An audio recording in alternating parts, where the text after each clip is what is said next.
米娜跟孩子们终于迎来了这一天，他们将所有的物品搬进了新家。米娜进城大采购，还买了鱼肉鸡肉回来庆祝。我们跟随上集的视频继续往下看。米娜正在铺设新家的地毯，卧室的位置之前没有铺设，她把露台那边的地毯都搬过来了，用在这边是完全没有问题的，大小似乎也比较合适。工人师傅搅拌了一些水泥，他要去帮助米娜把窗户的缝隙给封闭起来。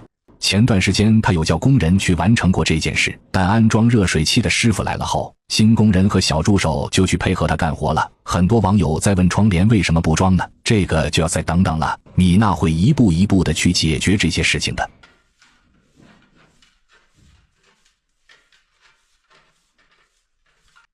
师傅在墙壁上预留了孔洞，这是用来排气使用的。新房的取暖器是燃气，所以需要把二氧化碳排除到室外。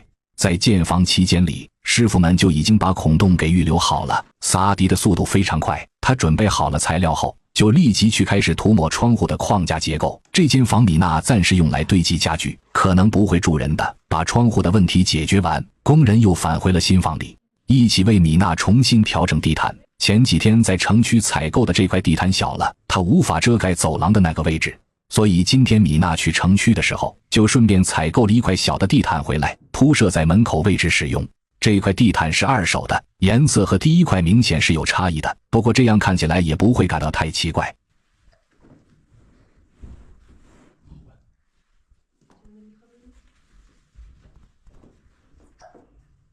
现在新房搭建完成了，一些网友在留言，让米娜去喊皮亚师傅回来吃饭。他在农场帮了很多忙，其实并不是米娜不去找皮亚师傅，而是对方不愿意回来而已。我们也不用期待太高了，一切随缘是最好的。米娜把房间里的地毯给铺设完成后，他们就要开始安装燃气管道了。这些复杂的工作将由工人帮忙完成，米娜则在旁边帮忙打杂就好了。师傅把管道拿到外面去测量，看看长度有没有超过排气孔，多的一部分就需要切割掉。经过了测量后，工人发现管道还真的是长出来了很多。米娜过来帮忙切割，师傅要去处理别的事情。萨米真的是太勤快了，一直在旁边帮忙搬毛毯和家具，这些比较轻的东西，萨米完全可以独自去搬回来的。一些网友在说，米娜的脚伤恢复得很快，之前小编就讲过，她就算不去医院里治疗也可以走路，只是刚开始会感觉很痛而已。米娜才会去城区打石膏捆绑绷带的，医生说的是1个月，但她在1周多后就把绷带给拆掉了，这显然是不正确的做法。米娜把室内的加热器给放置好了，就和工人师傅拿着软管来到屋外。他们现在要去找邻居大叔接通燃气，以便新房能够顺利使用上暖炉。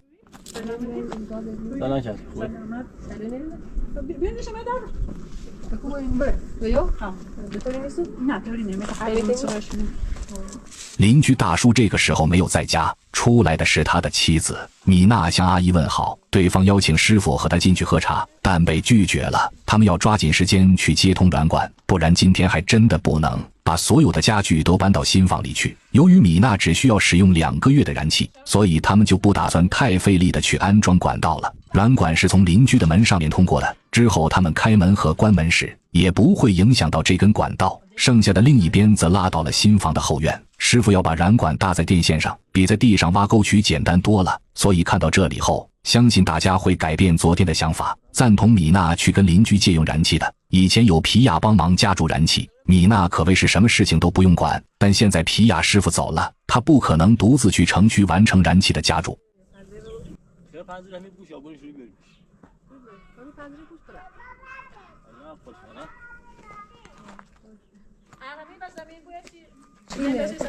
米娜正在询问阿姨，平时有没有比较高的货车来这边通行。阿姨回答很少，通常过来的都是小皮卡，除了最近米娜在建设房子的时候会叫大货车以外，几乎都没有看到过别的车辆。但为了保证在使用过程中燃气能够更加安全，米娜必须要把软管给增高。她叫萨阿迪爬到了邻居的楼顶上，再把管道挂在上方的电线上，毕竟到时候货车把软管给挂断了，这是一件非常危险的事情。在萨阿迪的帮忙下，管道安装仅仅只花费了半个多小时，接口位置就在院子门口，到时候邻居可以很方便去为米娜开关阀门。不过他们只会在晚上使用燃气，白天一般都是在外面做饭的。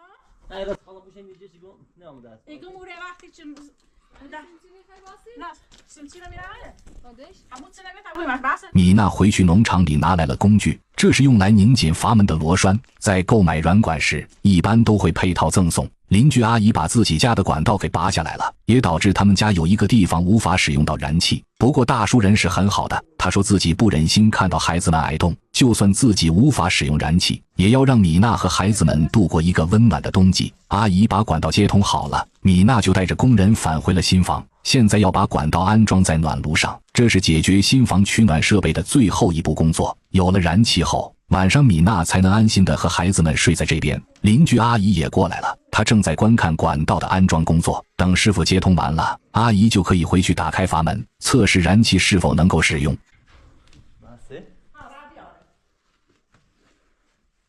萨米站在旁边观看，马上他们就能享受到新暖炉的取暖效果了。等到师傅将里面的软管加固完成后，邻居那边把燃气打开，暖炉终于是亮了起来，它的取暖效果要比之前的暖炉好很多。米娜也在这一刻露出了久违的笑容。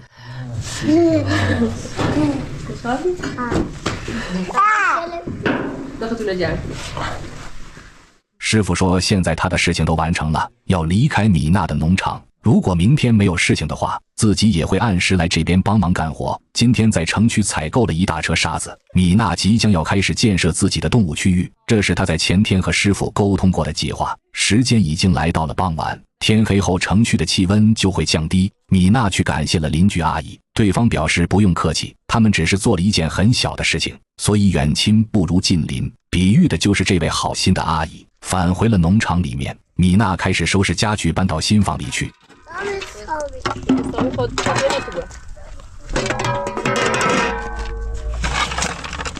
米娜把燃气炉灶拿出来清洗干净，这个也是要搬到新房里去使用的。未来她做饭要用到燃气炉灶，但是加注燃气很麻烦，如果是直接使用燃气罐来取暖，可能2-3天一罐就会用完的，但是做饭大概可以用到半个月左右。萨米戴上了帽子，傍晚气温降低了，小家伙也感到了有些寒冷，还剩下最后一部分家具没有搬到新家里去。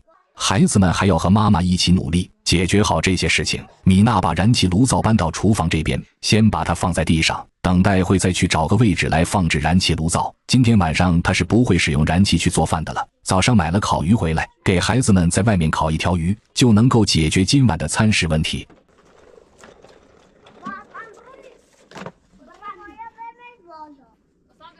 米娜把推车拉到新房这边，上面装了帕里亚的学步车，还有家里的枕头。她把这些搬到露台上面后，就让萨米和哈米德推进房屋里去。其实哈米德也很喜欢妹妹的学步车，要不是他的个头大坐不下的话，我相信小哈早就已经坐上去试过了。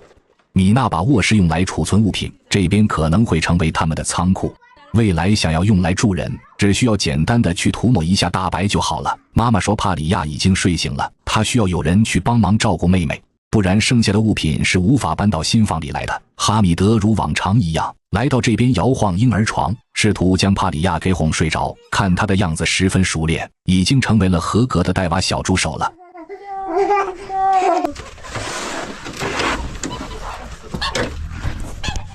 帕里亚看到妈妈就会撒娇，小家伙正在婴儿床上叫喊。米娜现在要把衣柜给搬到新房去。有没有网友还记得这张柜子的？是米娜住在山区的时候购买的二手柜子，到目前都用了快1年了。衣柜主要用于存放衣服和裤子，还有家里的一些小工具。妈妈把它们整理得干干净净放在里面，家里的被子也都搬过来了，晚上一家人可以安心的在这边居住。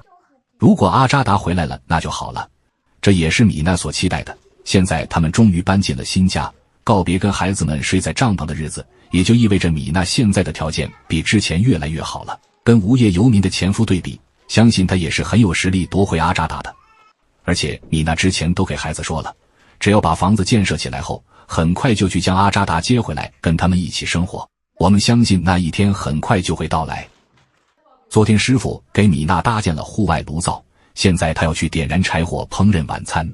今晚吃的是烤鱼，妈妈早上去城里买回来的。自从米娜离开了山区的农场，他们家就很少吃鱼了，偶尔会去城区购买一条，在山区想要吃可以直接去抓。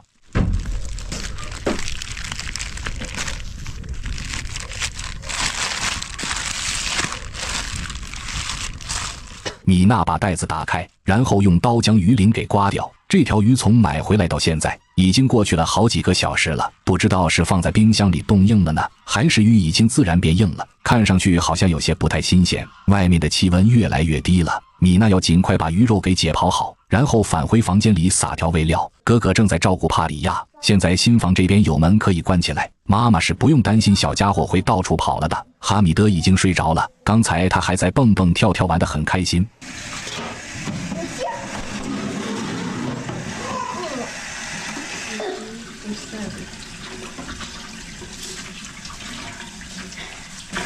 洗手槽也安装好了，并且旁边还有热水器。米娜现在放出来洗手和洗菜的水都是热水器里面放出来的，她不用像之前洗碗一样戴上手套，这一点还是非常不错的。这台暖炉真的很给力。萨米在房间里只需要穿一件衣服就好了。米娜把烤鱼的调味料撒好了，就回到炉灶这边，把它放在了烤架上。帕里亚白天睡得比较多，在晚上这个时候，小家伙可是不会再继续睡觉的。哥哥萨米正在逗妹妹玩。